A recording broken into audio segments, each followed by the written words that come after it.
पुण्यातनं बातमी समोर येते। पुण्यामध्ये रोहित पवारांच्या कार धक्काबुक्की करण्यात आल्याचा प्रकार समोर आलाय। सीआयडी कार्यालयाबाहेर रोहित पवारांच्या कार्यकर्त्याला धक्काबुक्की करण्यात आली।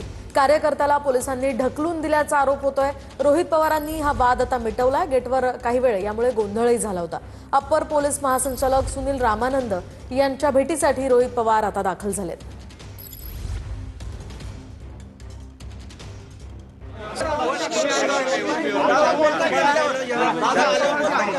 ते सध्या या ठिकाणी पोहोचलेले आहेत। आपण पाहतोय की पोलीस अधिकाऱ्यांकडून या ठिकाणी जे आहे ते सध्या या ठिकाणी आपण पाहतोय की नाही सर, तुम्हाला तुमच्या सोबतच्या लोकांना आम्ही घेऊन सोडणार आहोत, तो विषय नाही। पण किती लोकांना सोडायचं साहेब?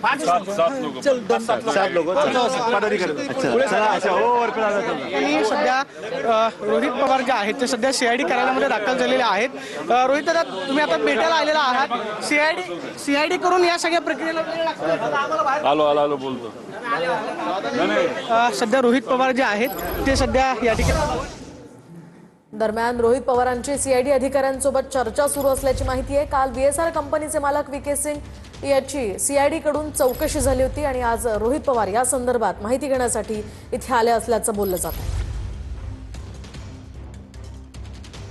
आपण पाहतोय सध्याची महत्त्वाची बातमी। रोहित पवारांनी सीआयडी अधिकाऱ्यांसोबत चर्चा केलेली आहे। त्यांची ही चर्चा अजूनही सुरू आहे। काल बीएसआर कंपनीचा मालक वीके सिंग याची सीआयडी कडून साधारणतः 8.5 तास चौकशी करण्यात आली होती। त्यामध्ये प्रश्नांची सरबत्ती सीआयडी कडून करण्यात आलेली होती। शिवाय जय पवार यांनी जो व्हिडिओ वीके सिंगचा विमानामध्ये झोपलेला व्हिडिओ जो ट्विट केलेला होता त्या संदर्भात सुद्धा प्रश्न विचारल्याची माहिती आहे। आणि एकूणच या सगळ्या पार्श्वभूमीवर रोहित पवार आज सीआयडी अधिकाऱ्यांसोबत चर्चा करतायत।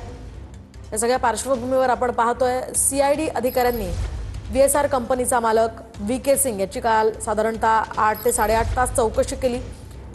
प्रश्नांची त्यांनी सरबत्ती केल्याची ही माहिती। अनेक प्रश्न सीआयडी कडून वीके सिंगला विचारण्यात आले। त्या पार्श्वभूमीवर आज रोहित पवार सीआयडी अधिकाऱ्यांची भेट घेताना पाहायला मिळत आहेत।